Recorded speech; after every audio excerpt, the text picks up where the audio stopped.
In the very heart of Chicago, beneath the bustling commercial districts, lie the forgotten ruins of one of America's most horrific institutions.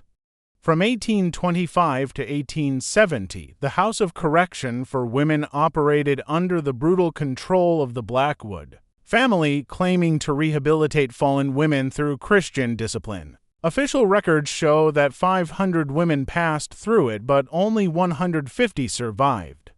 For over 40 years, the Blackwood family perfected a system so vicious that when investigators finally breached its walls, they uncovered evidence of horrors that challenged the very boundaries of human cruelty. The true story of what happened behind those sacred walls remained buried in classified court documents for nearly a century, until in 1925, a construction crew unearthed basement chambers that revealed the full extent of their operations. Before we continue the tale of Warden Patrick Blackwood and the terror wrought by his family, let's recall that Chicago in 1825 was a hub of moral panic and religious zeal.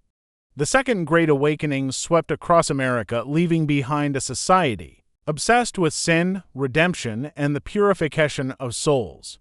The city's population surged, leading to overcrowded tenements where poverty and despair bred like rats in the walls. Irish immigrants, fleeing the potato famine, arrived daily on ships, unloading people into the docks. It was in this atmosphere of religious hysteria and social chaos that Patrick Blackwood, a former prison guard from County Cork, Ireland, saw an opportunity that could make his family wealthy beyond their wildest expectations. Patrick Blackwood was a man whose imposing 6 feet for inches frame cast shadows that seemed to devour the light itself.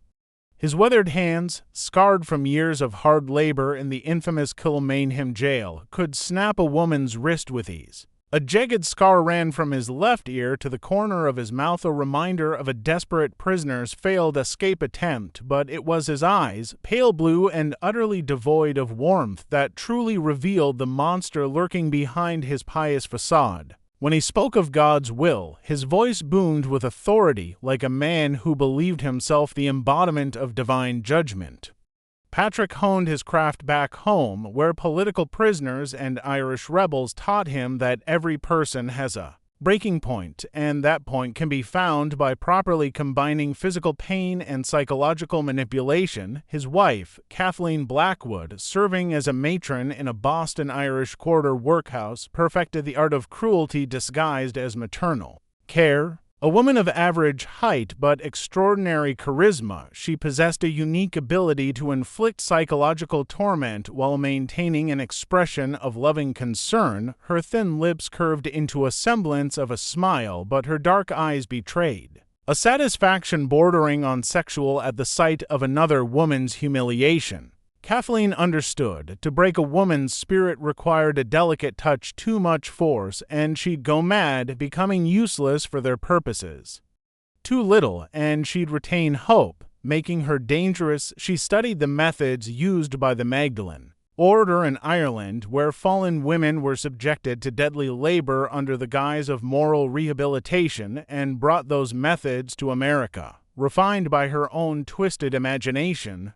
Blackwood, Patrick's younger brother and the institution's chaplain, brought intellectual sadism to their unholy trinity, elevating their crude brutality to something akin to art. Shaw, a failed seminarian with a brilliant mind twisted by rejection and bitterness, was expelled from 3 different theological schools for what his professors delicately called improper interpretations of Scripture. His sermons could reduce grown women to sobbing confessions of sins they never committed, and his knowledge of human psychology allowed him to identify and exploit each victim's deepest fears and insecurities with surgical precision. Shaw possessed encyclopedic knowledge of religious texts from various denominations, enabling him to craft theological justifications for any atrocity, turning the victim's faith against her. He spent years studying the interrogation methods used by the Spanish Inquisition, not out of historical curiosity, but as a practical guide to breaking the human will. The family's operations expanded significantly when Patrick's eldest son, Thomas Blackwood, returned after a failed attempt to establish a shipping business in Boston.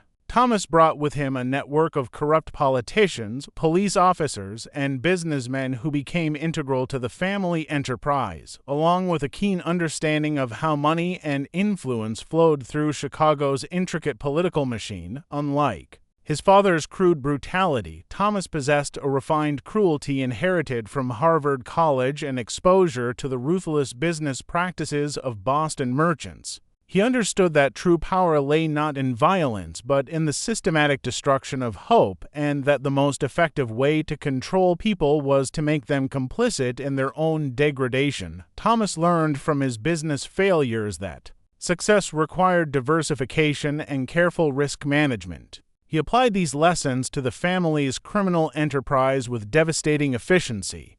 The final member of this diabolical family was Mary Blackwood, Patrick's sister-in-law and Kathleen's closest confidant, a woman whose traumatic past had transformed her into something barely recognizable as human. Mary survived horrific conditions aboard an immigrant ship where cholera killed half the passengers, including her husband and 2 young children. This experience bred in her a profound hatred for weakness and suffering, which she viewed as God's punishment for the unworthy. Her knowledge of herbs and primitive surgical techniques learned during the voyage allowed the family to keep their victims alive far longer than nature intended, prolonging their agony with precision born of years of practice and experimentation. Mary served as the institution's nurse, a position that gave her access to every woman who entered the facility and allowed her to document their physical and mental state for the family's business purposes. The House of Correction for Women opened on a frigid February morning in 1825, occupying a massive 4-story brick building that had previously served as a textile mill. The building's location was carefully chosen, close enough to the city center for convenience to clients and officials, but far enough from respectable neighborhoods to avoid unwanted scrutiny. The building itself told a story of Chicago's rapid industrialization. Built in 1820 to house textile machinery, it was abandoned after cheaper production moved to mill towns in Massachusetts, leaving behind a hollow shell perfectly suited for the Blackwood's dark purposes. The building's windows were bricked up, except for narrow slits that allowed just enough light to navigate the halls, but not enough for inmates to gauge time or weather. This disorientation was deliberate. Without natural light, the women lost track of days and weeks, making them more susceptible to manipulation and control. The Blackwoods invested heavily in soundproofing, installing thick layers of wool insulation between walls that muffled even the most desperate screams. The walls were painted in deep dark colors that seemed to absorb what little light penetrated the building, creating an atmosphere of perpetual twilight that crushed the spirit before any direct abuse began. The institution positioned itself as a progressive rehabilitation center where women guilty of prostitution, adultery, public drunkenness, or moral depravity could find redemption through prayer, honest labor, and Christian education. The Blackwoods offered their services to judges, police, and concerned families as a humane alternative to the squalid conditions of Blackwell's Island or overcrowded city jails. They published testimonials from supposedly reformed women and distributed pamphlets describing their revolutionary methods of moral re-education through Christian love and discipline. What made their operation particularly insidious was its legal foundation. Chicago's moral reform laws of the 1820s granted extraordinary powers to religious organizations claiming to provide rehabilitation services. The Blackwoods carefully studied these laws and crafted their charter to exploit every loophole, giving them virtually unlimited authority over the women in their care. Once a woman entered their facility, she effectively vanished from law enforcement oversight until the Blackwoods decided to release her if they ever did. The laws were so vague that virtually any behavior could be interpreted as moral depravity requiring state intervention. The Blackwood's success relied on a complex web of corruption spanning all layers of Chicago society, from street-level police to the state's most influential political figures. They cultivated these relationships with the patience of a spider weaving its web, understanding that each new connection strengthened the entire network and made it harder to unravel. These people didn't just tolerate the Blackwoods' activities, they were their most valuable clients and staunchest protectors. Judge Hamilton Prescott of the Chicago Criminal Court became one of their most reliable sources of victims. His public reputation as a moral crusader provided perfect cover for his personal perversions.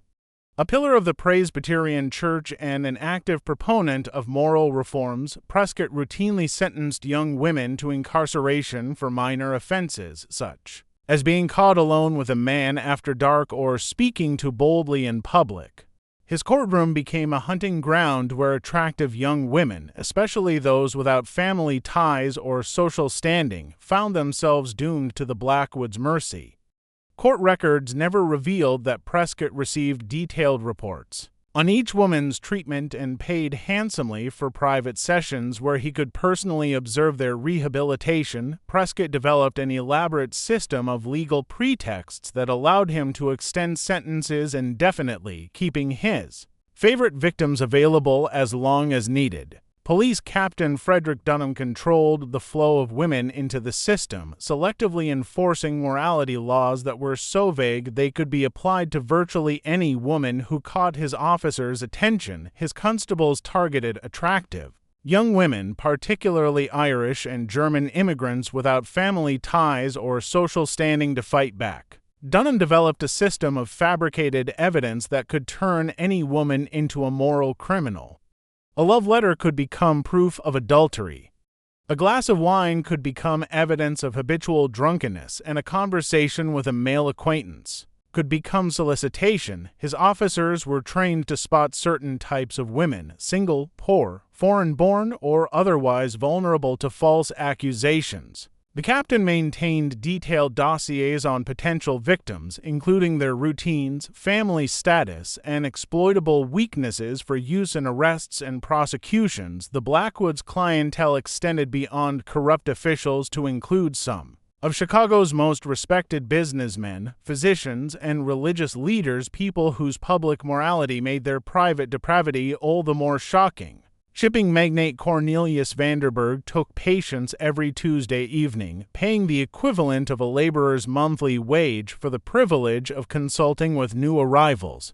Vanderburg had particular preferences that the Blackwoods accommodated with disturbing precision, and his wealth and influence made him virtually untouchable by law enforcement. Dr. Elias Whitfield, serving on the City Health Board, conducted medical examinations that determined which women were suitable for the family's most profitable services, and ensured that diseases contracted in captivity didn't spread to paying clients. Perhaps most disturbing was the involvement of Reverend Josiah Hartford, pastor of one of Chicago's largest Methodist congregations, whose participation lent the institution an aura of legitimate religious authority that deflected suspicion for decades.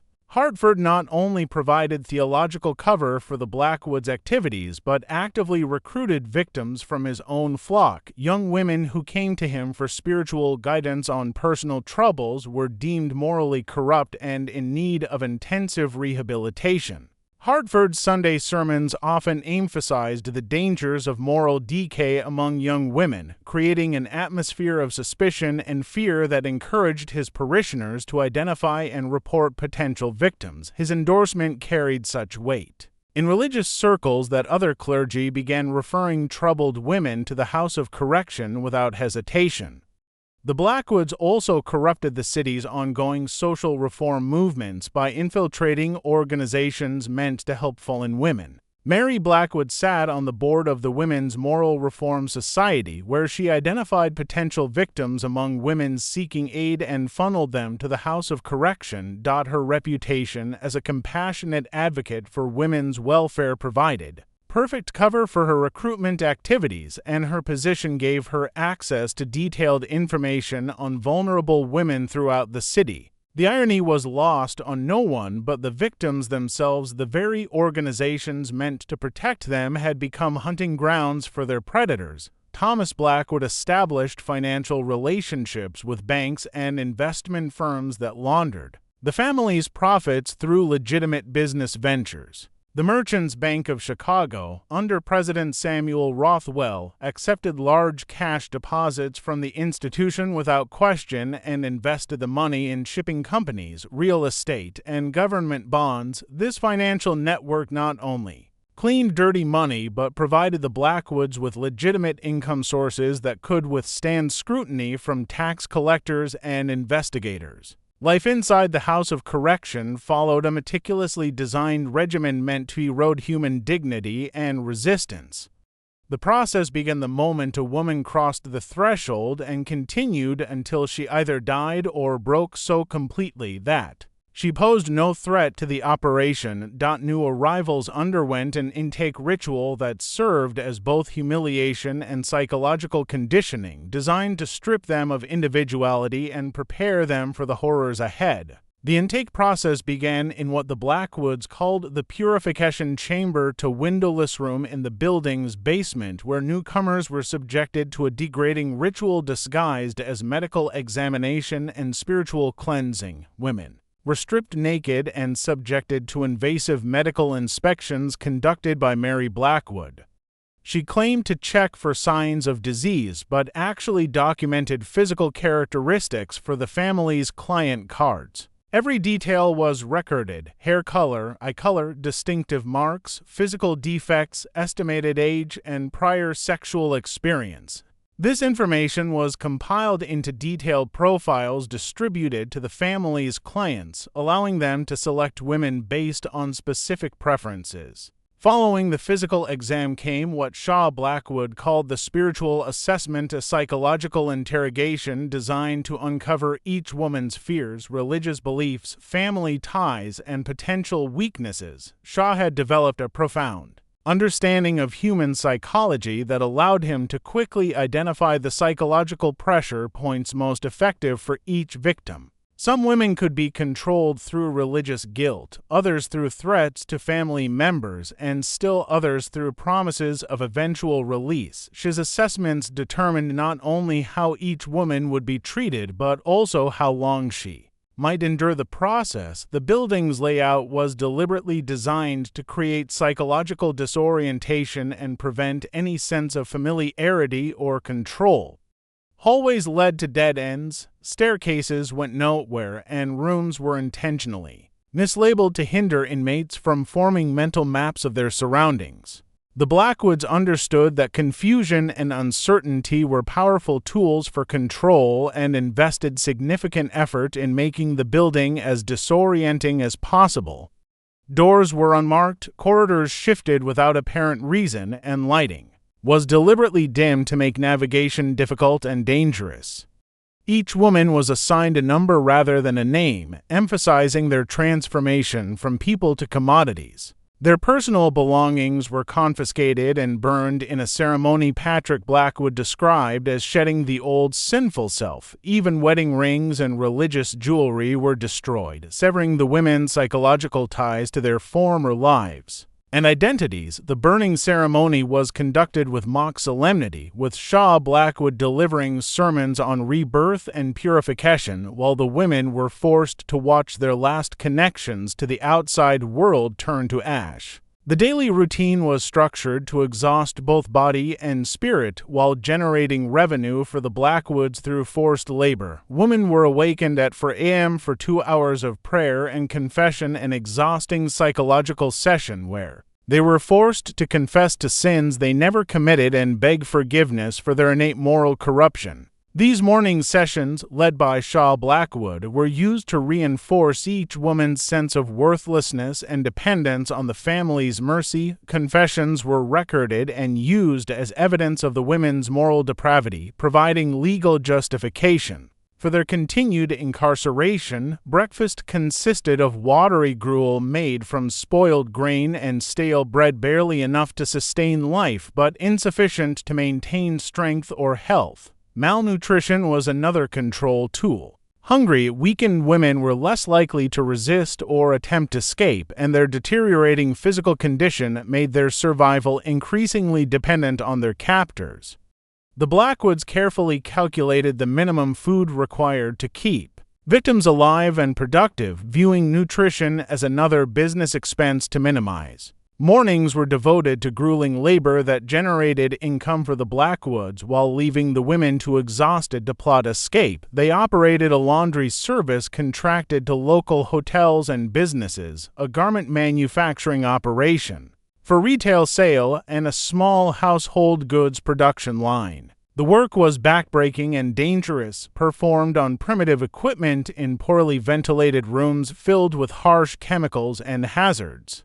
Women who became too weak or ill to work were either disposed of or reassigned to other tasks requiring less physical strength but often even more degrading. Afternoons were dedicated to moral instruction led by Blackwood, whose lectures were masterpieces of psychological manipulation designed to convince the women that their suffering was not only deserved but necessary for their spiritual salvation. Shaw studied methods used by religious inquisitors during the Spanish Inquisition and adapted them for his purposes, using guilt, shame, and fear to break down psychological resistance. His afternoon sessions often lasted hours, with women forced to stand while Shaw detailed their moral failings and the divine punishment they endured for their sins. Evenings brought the most terrifying aspect of life in the institution, private consultations with clients where the Blackwoods' true business unfolded. Women were told these sessions were part of their rehabilitation, that wealthy Christians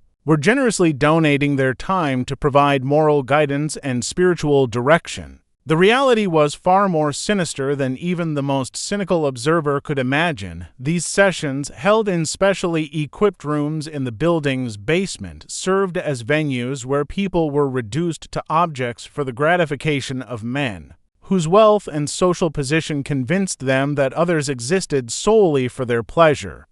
The family developed a sophisticated system for categorizing victims based on appearance, personality traits, and client preferences. Some men preferred broken women reduced to complete submission, while others enjoyed the challenge of subduing those who still retained a spark of defiance. The Blackwoods accommodated every twisted desire, turning a place meant for healing into a marketplace of human degradation where women were bought and sold like livestock. Their system was particularly effective due to the veneer of religious authority that cloaked all atrocities. Victims were told that resisting treatment was resisting God's will, that their suffering purified their souls, and that submission to their tormentors was a form of holy obedience.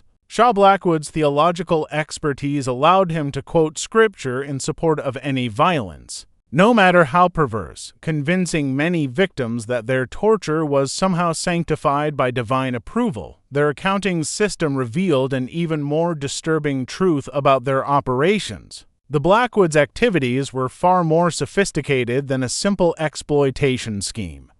It was a meticulously managed enterprise with detailed financial records, client databases, and systematic methods for extracting maximum profit from human suffering that would impress the most ruthless robber barons of the era. Thomas Blackwood, with his Harvard education and business experience, transformed his family's cruelty into a model of cold efficiency where people were mere raw materials to be processed and turned into profitable commodities. The family maintained 3 separate sets of books, each serving a distinct purpose in their elaborate deception. The first set, available for law enforcement inspections, showed modest income from rehabilitation services, charitable donations, and sales of goods produced by reformed women learning honest trades. The second set was shared only with their network of corrupt officials, detailing bribes, protection payments, and intricate financial arrangements that kept their operation running smoothly. The third, hidden in a secret compartment behind a false wall in Thomas Blackwood's private office, recorded their true revenues from what they euphemistically called moral counseling services. This secret ledger, discovered decades later during building renovations, revealed an operation that generated the equivalent of millions in today's dollars, making the Blackwoods one of the wealthiest criminal families in American history. Their client base was organized into membership tiers, each with varying privileges and pricing to maximize revenue while maintaining an illusion of moral respectability. Basic membership, offered to lower-level officials and small businessmen, provided access to group consultations where multiple clients could observe inmate humiliations for a modest fee. These sessions were presented as educational opportunities for respectable men to witness the rehabilitation process and appreciate the importance of moral correction. Premium membership, available to wealthier clients, included private sessions with specific women, detailed progress reports, and the ability to participate in designing individualized rehabilitation programs. The most expensive Platinum service allowed clients to participate in the intake process for new arrivals, selecting victims from recent captives and specifying desired correction methods. The Blackwoods also offered specialized services for clients with particular interests or unusual needs.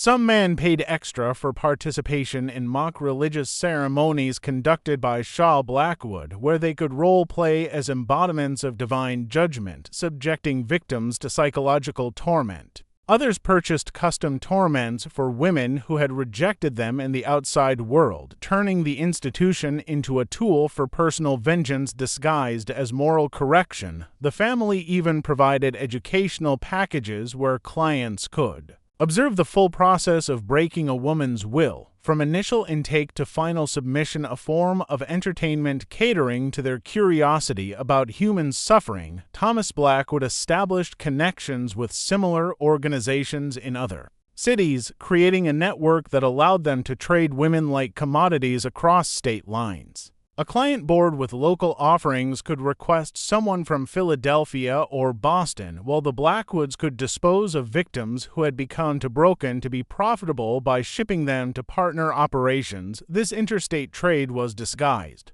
as transfers for specialized treatment and was entirely legal under the loose oversight of religious rehabilitation programs. The network also served as an early warning system, allowing various operations to share information on potential threats and coordinate law enforcement responses to investigations. The Blackwoods' most disturbing innovation was their breeding program. Though their carefully coded records never used such crude terminology, young women who became pregnant in captivity were held in special quarters in the building's attic until they gave birth, after which their children were either sold to childless couples willing to pay substantial sums for rescued orphans or raised within the institution to become the next generation of victims and perpetrators. The program served multiple purposes. It generated additional revenue, created a renewable source of victims, and provided clients with opportunities to participate in what Shah Blackwood described as creating new life through moral purification. Mary Blackwood oversaw this aspect with the same cold efficiency she applied to her medical duties, maintaining detailed records of each woman's menstrual cycles, pregnancies, and physical conditions with the precision of a livestock breeder. Her knowledge of herbs and primitive medical procedures allowed her to terminate unwanted pregnancies or ensure successful births, depending on what was most profitable for the family at the time. Children born in the institution were raised ignorant of their true origins, told they were orphans rescued from the streets by the Blackwoods' Christian charity. The Blackwoods also discovered that their victims' labor could be monetized beyond the simple production work they performed during the day. Kathleen Blackwood contracted with legitimate businesses to place reformed women as domestic servants, seamstresses, and factory workers. These women, thoroughly broken by their experiences, made ideal employees. They never complained, stole, or caused trouble because they had been conditioned to believe that any resistance would bring punishment far worse than death. The families and companies employing them praised the Blackwoods' rehabilitation methods, unaware that the women's obedience stemmed from terror rather than reformed character. Thomas Blackwood pioneered what modern criminologists would call an early form of human trafficking. He established connections with ship captains and immigration officials that allowed him to source new victims from desperate immigrants arriving daily in Chicago's harbor. Women who survived horrific conditions aboard immigrant ships found themselves alone and penniless in a foreign land, easy prey for recruitment into what they were told were respectable jobs. The Blackwood's agents met incoming ships and identified vulnerable women who could be easily isolated from any potential support networks. The Blackwood's reign of terror might have continued indefinitely if not for a confluence of events in 1866 that finally brought public scrutiny to their operations. The first crack in their carefully constructed facade appeared unexpectedly. The very corrupt network that protected them for over 3 decades suddenly became a liability as political winds shifted and new reform movements gained strength in city government. Detective James Flanagan of the Metropolitan Police was investigating a series of disappearances in Chicago's Irish quarters, initially treating it as a routine missing persons case that drew little attention from his superiors. Young women were vanishing at an alarming rate, and their families' desperate pleas for help went unheeded until Flanagan's own niece, Margaret O'Sullivan, disappeared after being arrested for public intoxication at her fiancé's wake. Margaret was a respectable young woman working as a seamstress with no prior legal troubles, making her sudden arrest and disappearance particularly suspicious to her uncle's trained eye. Flanagan's inquiries revealed irregularities in arrest protocols and sentencing procedures pointing to systematic targeting of vulnerable women. He began tracking missing women cases and found an unusually high percentage had been arrested on morality charges and sentenced to religious correctional facilities. When he attempted to visit the institution to check on his niece, he was told she had been transferred to another facility for specialized treatment, but no transfer records could be produced. His questions raised alarms among some in the corrupt network, particularly Captain Dunham, who began fearing his own involvement might be exposed. The situation escalated when Flanagan sought help from Father Michael Ollie, a reformist priest who had been documenting disappearances in his parish and suspected something sinister about the missing women. Father Ollie noted that many of the vanished women were among his most devout parishioners, making their supposed moral corruption highly unlikely. Their investigation uncovered evidence of falsified arrest records, inconsistent witness statements, and a lack of evidence for alleged crimes. In a desperate bid to protect himself and halt the investigation, Captain Dunham decided to destroy the evidence by ordering an arson attack on the House of Correction. Dunham believed burning the building and its contents would not only eliminate incriminating records but also silence witnesses who could testify against the corrupt network. He arranged the fire for early morning when most occupants were asleep, ensuring maximum casualties and minimal detection risk. However, Dunham's plan backfired spectacularly. The fire spread faster than anticipated and drew the attention of Fire Chief Michael O'Brien, an honest man who had somehow avoided corruption despite 30 years in city service. Instead of destroying evidence, the fire exposed horrors hidden from the public for over 3 decades. When firefighters arrived at the burning building on the night of November 15, 1866, they expected a typical institutional fire with some casualties and property damage. Instead, they discovered dozens of women chained in basement chambers not shown on any official building plans. Their screams could be heard even over the roar of the flames. Fire Chief O'Brien immediately ordered his men to break down every door and search every room regardless of occupancy. What they found in those secret chambers challenged their comprehension of human depravity and convinced them they had stumbled upon something far more sinister than a simple fire. Women were discovered in various states of physical and mental deterioration in conditions defying description.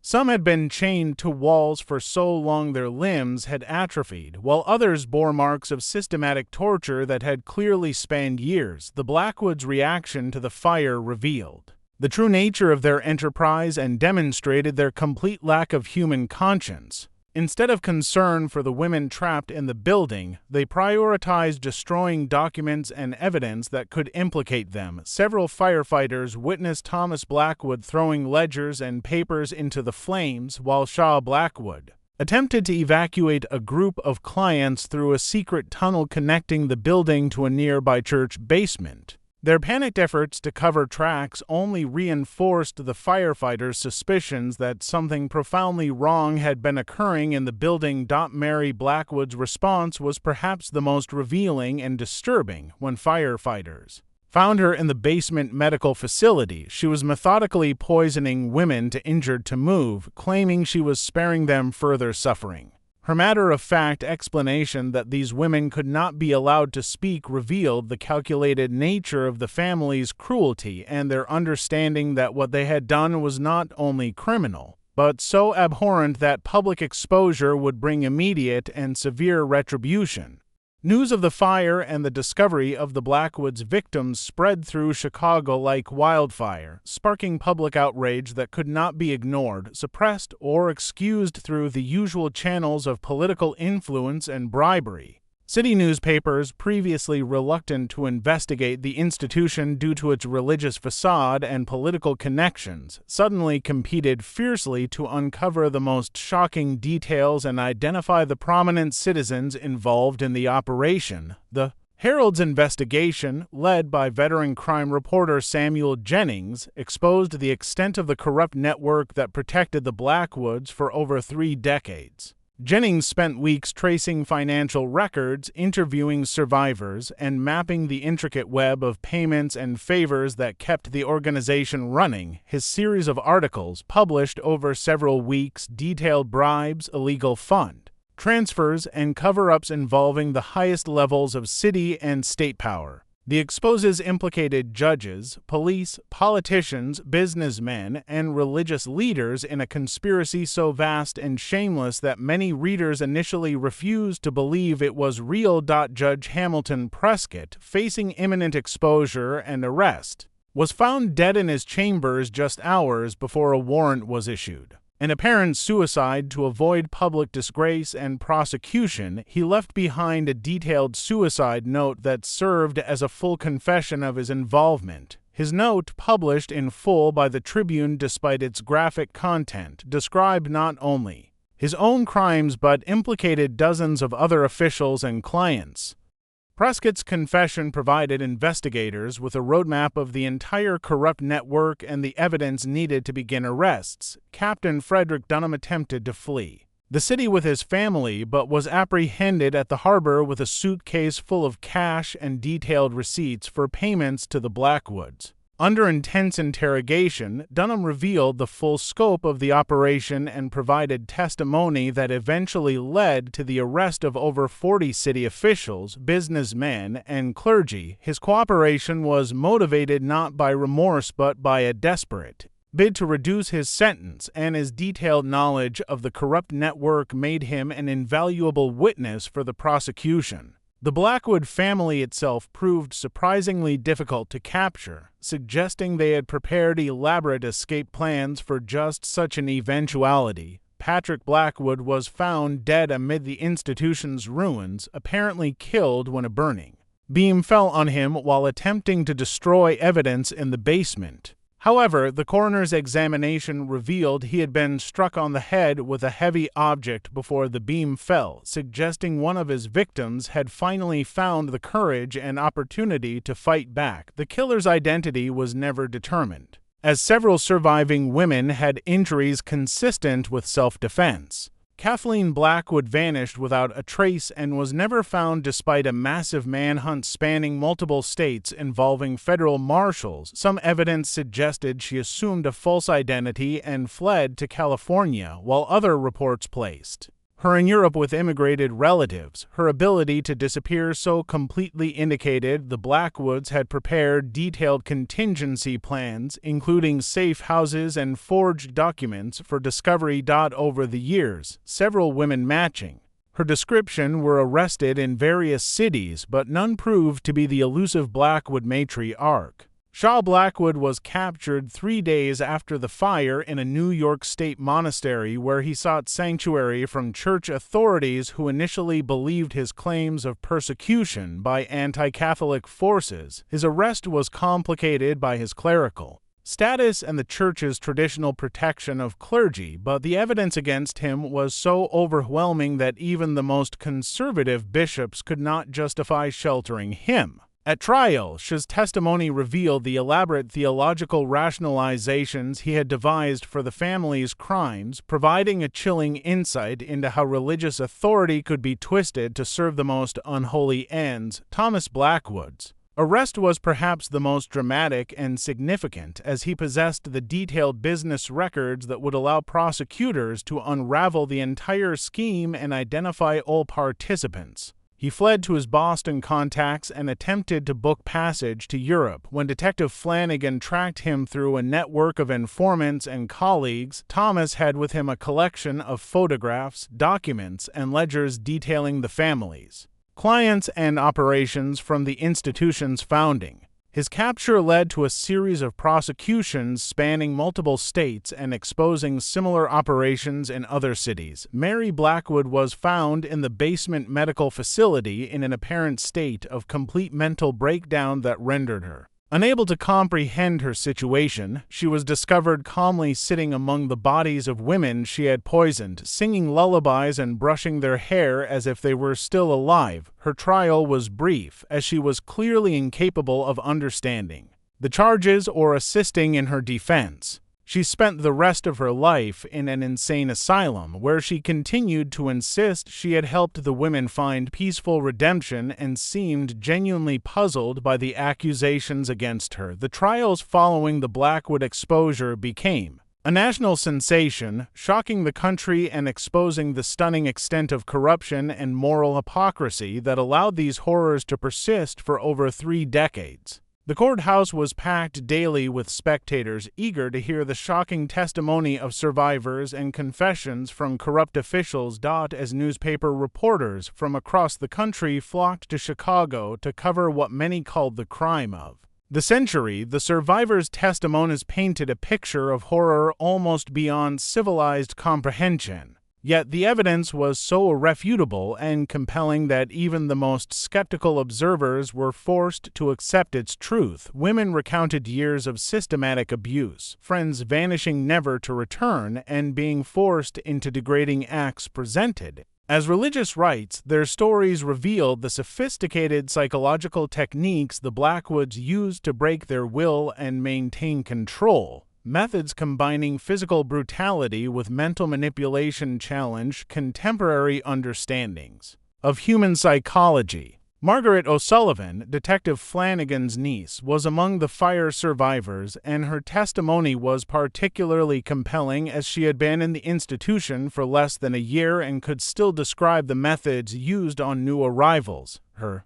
description of the intake process and systematic stripping of identity and dignity provided crucial evidence for the prosecution. Her detailed account of daily routines showed how the Blackwoods perfected the art of maintaining control through exhaustion, humiliation, and false hope. Margaret's testimony was especially damaging because her background as a respectable working woman contradicted the Blackwoods' claims that their victims were inherently corrupt individuals requiring harsh treatment. Elizabeth Carmichael, a former school teacher who spent 3 years in the institution after a spurned suitor falsely accused her of infidelity, gave testimony exposing the extent of the Blackwoods' client network.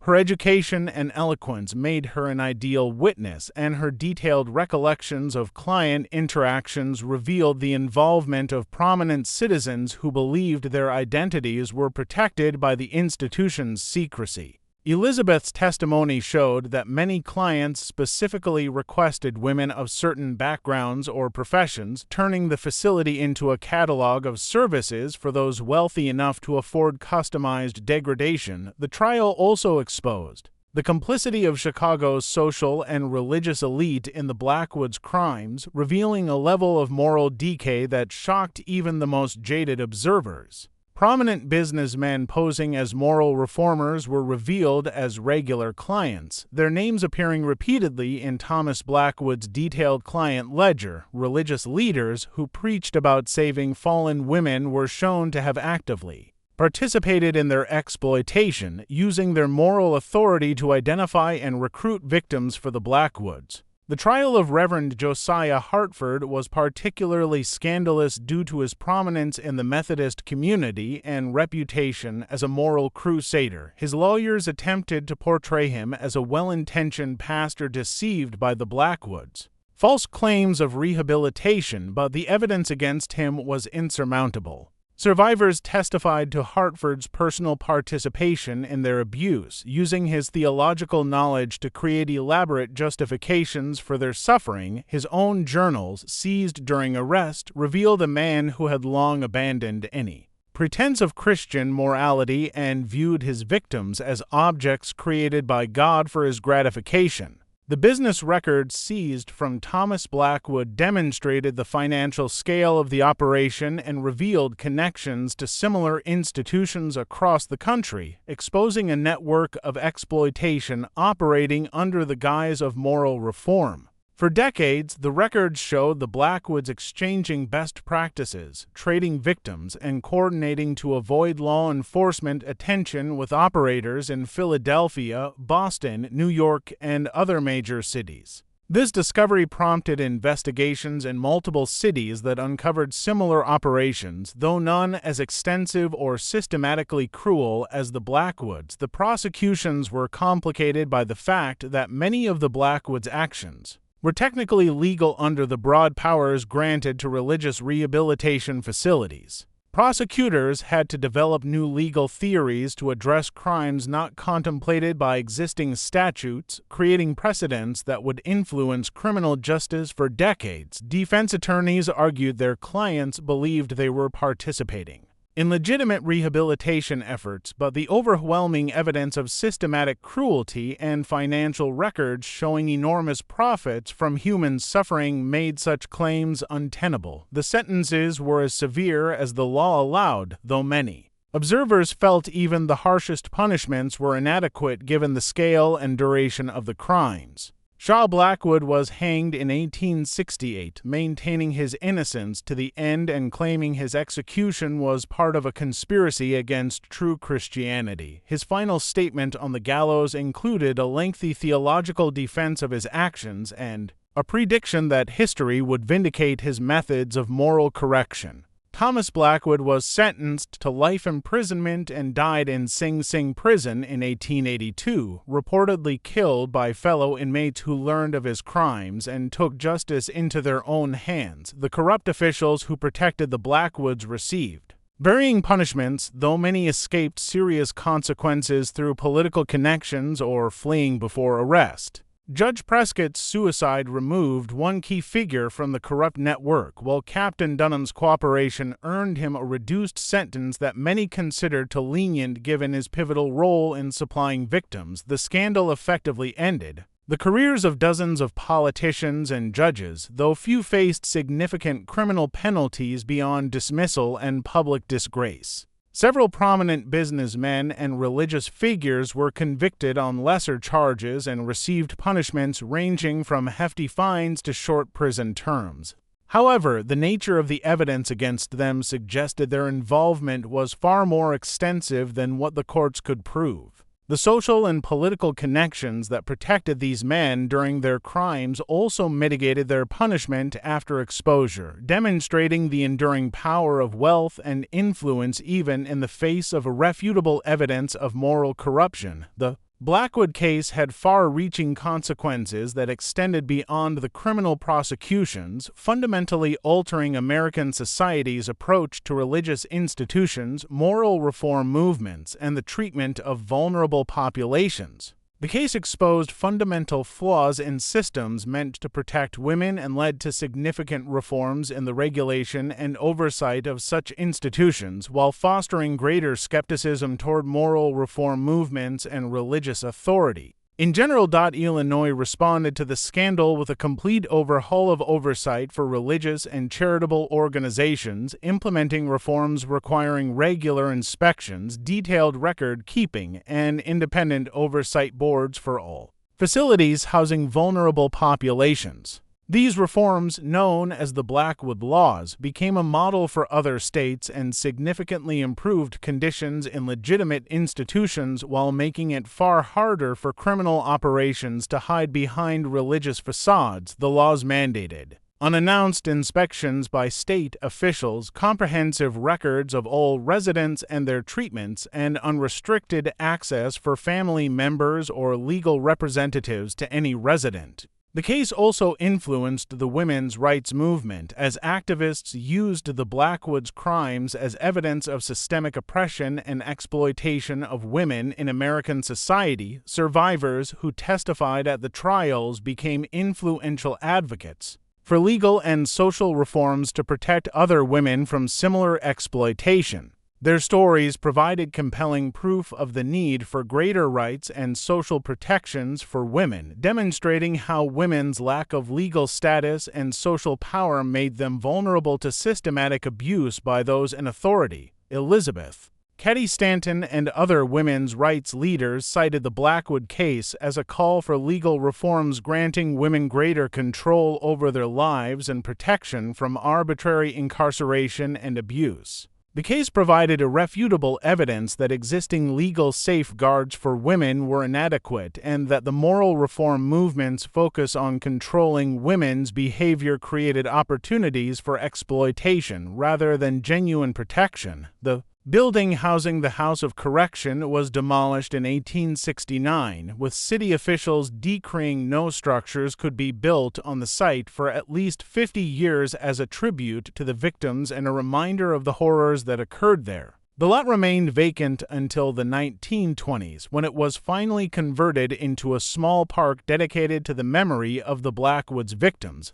Even today, many Chicago residents avoid the area, claiming it feels off or haunted, though they often don't know the historical reasons for their discomfort. The Blackwood story became a cautionary tale told and retold across America, warning of the dangers of unchecked power and how easily religious rhetoric could conceal the most heinous crimes. The case influenced literature in several fields, inspiring novels of the era, though none captured the full horror of what occurred. It also became part of American folklore, with variations spreading across the country as reminders of evil's potential when good people choose silence. Perhaps most importantly, the Blackwood case demonstrated how systemic evil could operate under the guise of moral respectability for decades without detection or intervention, highlighting the importance of transparency, accountability, and skepticism when evaluating institutions claiming moral authority.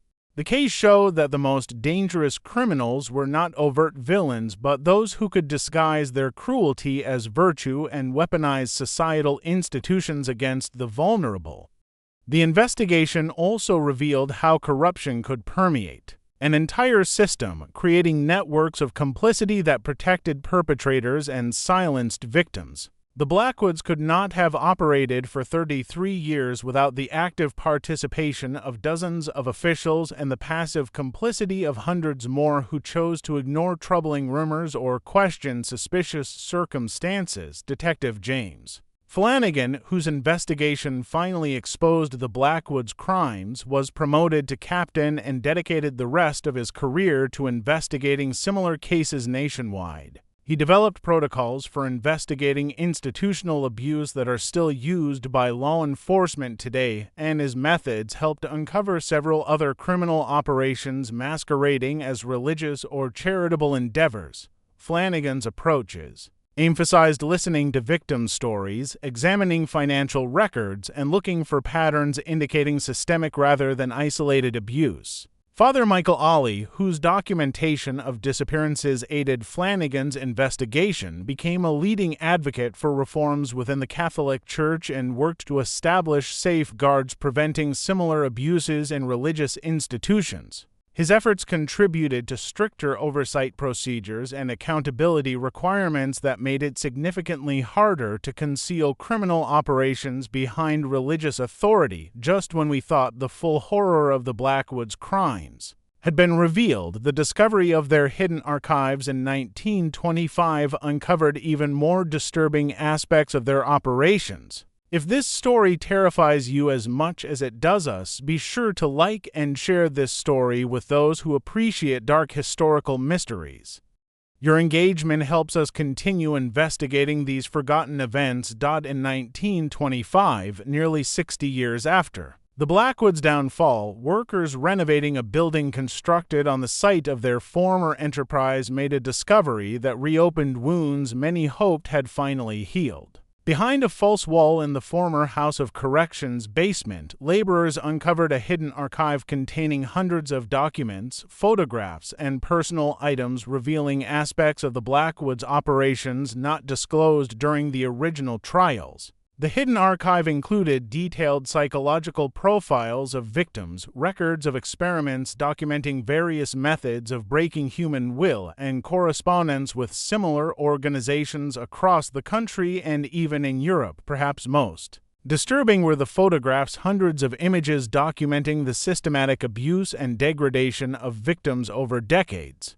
These photographs, apparently taken for client entertainment and to demonstrate the institution's rehabilitation methods, provided modern investigators with evidence of crimes too shocking for Victorian-era prosecutors to present in court. The archive also contained extensive correspondence between the Blackwoods and operators of similar facilities in London, Paris, and other European cities, suggesting their activities were part of an international network of exploitation operating under various religious and charitable guises. The letters discuss techniques for breaking victims, ways to avoid law enforcement attention, and business arrangements for trading women between facilities.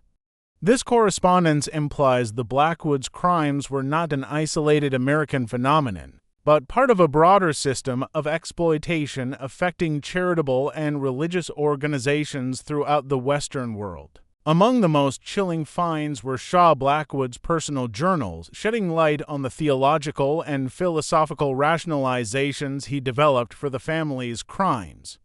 His writings reveal a man convinced he was conducting legitimate religious experiments on human nature and redemption, testing the limits of human endurance and faith through systematic torture. His journals contain detailed observations on the psychological effects of various forms of abuse and theories on the connection between suffering and spiritual purification. The archive also held financial documents not found in the original investigation, showing the Blackwood's operation was even more profitable than previously believed. These records revealed additional revenue streams, including selling victims to international trade networks and participation in illegal medical experiments conducted by physicians studying the effects of various physical and psychological traumas. The financial scale was staggering, with profits equivalent to tens of millions in modern dollars. Perhaps the most heartbreaking were the victims' personal belongings, undelivered letters from home, religious medallions, and family photographs confiscated upon intake, and journal entries some women managed to keep secretly during captivity. These items allowed historians to reconstruct names and faces of many victims previously known only as numbers in the Blackwood's records, beginning the process of documenting individual stories and honoring those who suffered and died in the facility. The discovery of the hidden archive prompted a new investigation led by the Chicago Police Department's newly formed Historical Crimes Unit, tasked with documenting the full extent of the Blackwood's crimes and identifying any additional victims or accomplices. Using modern forensic techniques and historical research methods, the investigation revealed the Blackwood's operations were even more extensive and systematic than the original prosecution could prove. The new inquiry also uncovered evidence that some members of the Blackwood's criminal network escaped justice and continued similar activities elsewhere after the initial scandal. Several unsolved disappearances and mysterious deaths in other cities showed patterns suggesting involvement by former Blackwood associates, indicating the network's influence extended far beyond what was uncovered in the original trials. The Blackwood case continues to raise disturbing questions about the nature of evil and ordinary people's capacity to participate in or ignore systemic atrocities. Modern psychologists and criminologists have studied the case as an example of how authority figures can use their positions to commit crimes impossible for individuals acting alone. Historians have used it to understand the social and political conditions that allowed such operations to thrive in 19th century America. The case also serves as a reminder of the importance of skepticism and accountability when evaluating institutions claiming moral authority. The Blackwoods' ability to operate for over 3 decades under the guise of religious respectability demonstrates how easily good intentions can be perverted and how dangerous it is to grant unchecked power to those claiming to act for moral or spiritual purposes. Perhaps most alarming is that the Blackwoods' activities were not unique but part of a broader pattern of exploitation affecting charitable and religious organizations across America and Europe. Correspondence in the Hidden Archive suggests similar operations existed in many major cities, protected by corrupt networks and enabled by legal systems granting extraordinary powers to religious and charitable groups. The Blackwoods' victims were not only the women who suffered and died in their facility, but society as a whole, corrupted by the existence of such systemic evil and the complicity required to sustain it. The case illustrates how abusing the most vulnerable ultimately threatens the moral foundations of civilization itself, demanding constant vigilance and courage from those who would protect the innocent. The legacy of the Blackwood case continues to influence modern efforts to protect vulnerable populations and ensure accountability in institutions serving them. Reforms enacted in response to their crimes established principles of transparency, oversight, and individual rights that remain essential to preventing similar abuses today. This mystery shows us how easily evil can masquerade as virtue and how society's most vulnerable can be systematically destroyed by the very institutions purporting to protect them. The Blackwood story is not just about individual criminals, but about an entire system's failure to safeguard those who needed it most. What do you think of this story? Do you believe everything has been uncovered, or do you think Chicago's past still holds secrets? How many more such operations might have existed but were never exposed? The facts suggest their network extended far beyond what was ever prosecuted. Leave your comment below and share your thoughts on this dark chapter of American history. If you enjoy stories uncovering the hidden horrors of our past, subscribe to our channel and hit the bell to never miss our investigations into America's darkest secrets. Share this story with those who appreciate true crime and historical mysteries. Together, we can ensure these stories are never forgotten and that history's lessons continue to warn us of evil's potential when good people choose silence. The Blackwood legacy reminds us that the price of protection is eternal vigilance and that those claiming to speak for God or morality deserve the closest scrutiny. In remembering their victims, we honor not only their memory but our commitment to preventing such horrors from recurring. See you in the next video, where we'll continue exploring the dark secrets history tried to hide.